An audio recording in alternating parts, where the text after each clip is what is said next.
दागी हैं, जिसके बाद बर्शेवा शहर में चारों तरफ तबाही देखने को मिली है। कई इमारतें खंडहर में तब्दील हो चुकी हैं। हमले में 13 इजरायली लोगों के मारे जाने का दावा है, तो वहीं कई लोग लापता बताए जा रहे हैं। ये तस्वीर आप देखिए, इन 8 तस्वीर में आप देखेंगे कि सीज फायर के बाद भी कैसे यहां हमले हो रहे हैं और कहां कहां नुकसान हुआ है।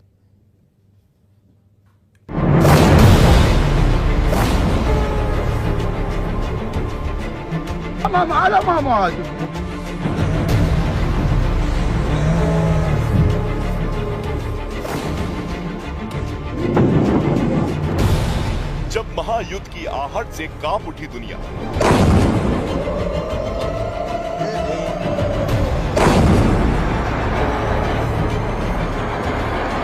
जब पश्चिम एशिया में उठी तबाही की लहर,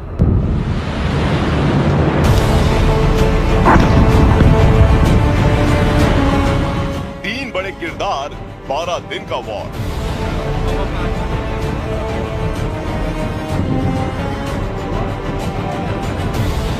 तेरह जून से 24 जून, ये अंतराल भले ही 12 दिन का है, लेकिन 12 दिनों में दुनिया ने इजराइल, ईरान और अमेरिका की उस बिसात को करीब से देखा है, जिसकी एक एक चाल ने दुनिया को डामाडोल कर दिया। हर नजर इन 3 चेहरों पर थी, बेंयामीन नेतन्याहू, अयातुल्लाह खामनेई और डोनाल्ड ट्रंप।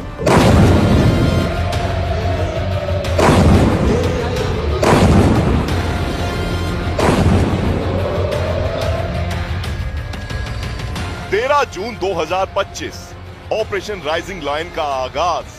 टारगेट ईरान की न्यूक्लियर साइट्स और आर्मी बेस।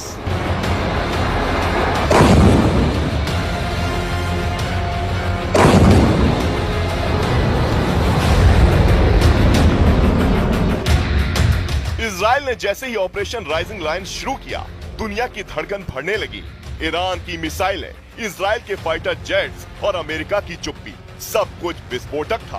पर इस पूरे घटनाक्रम के केंद्र में 3 चेहरे थे। इजरायली प्रधानमंत्री बेंजामिन नेतन्याहू, ईरानी सुप्रीम लीडर अयातुल्लाह खामनेई और अमेरिकी राष्ट्रपति डोनाल्ड ट्रंप। 12 दिन की जंग में हर मोड़ पर इन 3 चेहरों की नीति, बयान, चुप्पी ने दुनिया को झकझोर दिया। इजराइल ने अचानक ऑपरेशन राइजिंग लायन शुरू कर दिया। ईरान के परमाणु ठिकाने और सैन्य हेडक्वार्टर पर एक साथ हवाई हमले हुए। ईरानी खुफिया प्रमुख और कई परमाणु वैज्ञानिक मारे गए। नेतन्याहू ने बयान में कहा, हम सिर्फ अपने देश की नहीं, दुनिया की रक्षा कर रहे हैं। उनका मकसद था ईरान की परमाणु क्षमता को समय से पहले कुचल देना।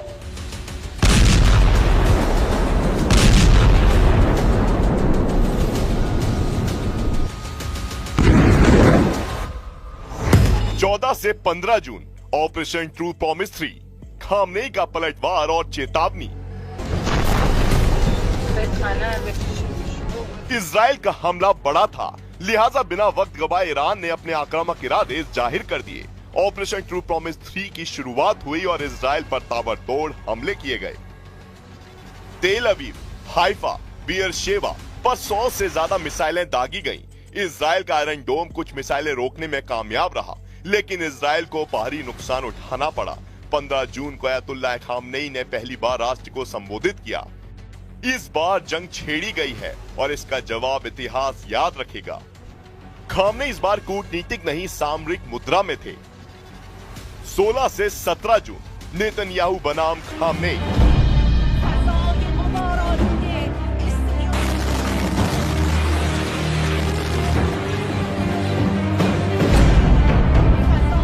इजराइल ने तेहरान पर सीधा हमला किया।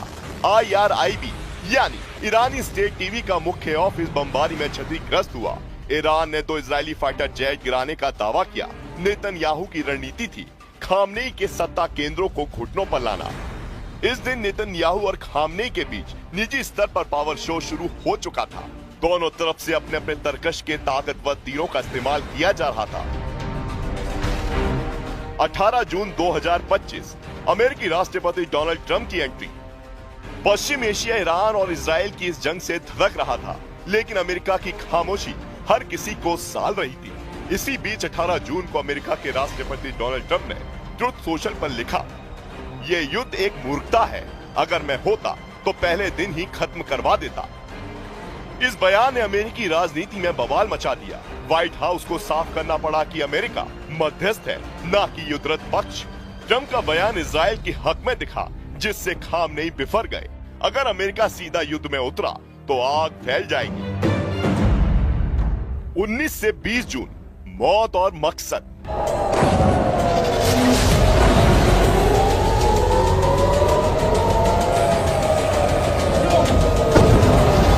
डोनाल्ड ट्रंप के रुख से तिलमिलाए ईरान ने अपने बारूदी कारखाने से मारक हथियारों को निकालना शुरू कर दिया। ईरान ने फतह 1 और सर्जिल जैसी सुपरसोनिक मिसाइलों से इजराइल पर हमला कर दिया। जवाबी कार्रवाई में इजराइल ने ईरान के 6 एयरबेस तबाह कर दिए। 20 जून को नेतन्याहू ने सबसे बड़ा बयान दिया, खामनेई की हत्या के विकल्प का बयान। जंग तभी रुकेगी जब खामनेई नहीं रहेंगे। इजरायली हमलों में ईरानी सेना प्रमुख अली शादमानी और defence staff chief Ghulam Ali Rashid मारे गए। इजराइल का मकसद अब रक्षात्मक नहीं, लीडरशिप टारगेटिंग था।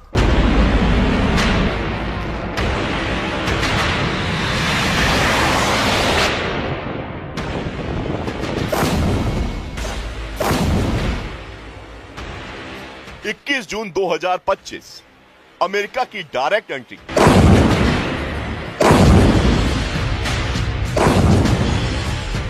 लेकिन इस जंग में सबसे बड़ा मोड़ उस वक्त आया जब नेतन्याहू और खामनेई के बीच छिड़ी वर्चस्व की जंग में अमेरिका की डायरेक्ट एंट्री हुई।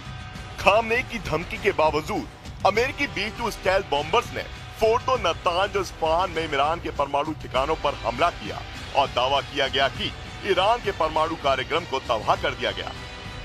22 से 23 जून, दहशत का आखिरी अलार्म। ईरान ने इजराइल के सोरोका अस्पताल और स्टॉक एक्सचेंज को टारगेट किया। इजराइल ने जर्द और अराक में मिसाइल हेडक्वार्टर और रिएक्टर पर हमला किया। अमेरिका के उपराष्ट्रपति JD वेंस ने कहा, ईरान का परमाणु कार्यक्रम अब वर्षों पीछे चला गया है। 23 से 24 जून की रात, कतर इराक में अमेरिकी बेस पर ईरान का हमला। ईरान का ये हमला न्यूक्लियर साइट पर हुए हमले के जवाब में था, लेकिन इससे पहले इस जंग की कहानी और आगे बढ़ती। अमेरिका के राष्ट्रपति डोनाल्ड ट्रंप के इस ट्वीट ने सीज फायर का फॉर्मूला तय कर दिया।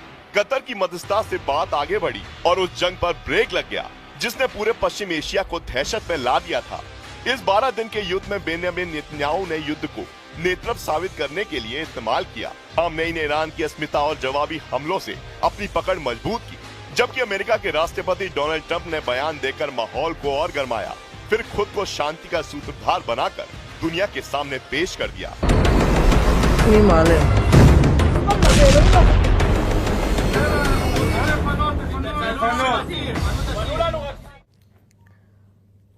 पश्चिम एशिया में भड़की महायुद्ध की आंच को सीजफायर से ठंडा करने की कोशिश की गई है, लेकिन इसी बीच ईरान की तरफ से इजराइल के खिलाफ ताबड़तोड़ मिसाइल हमले किए गए।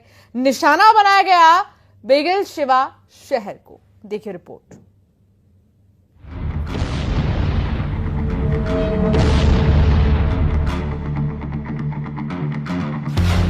सीज फायर के ऐलान के बीच इजराइल पर ताबड़तोड़ अटैक।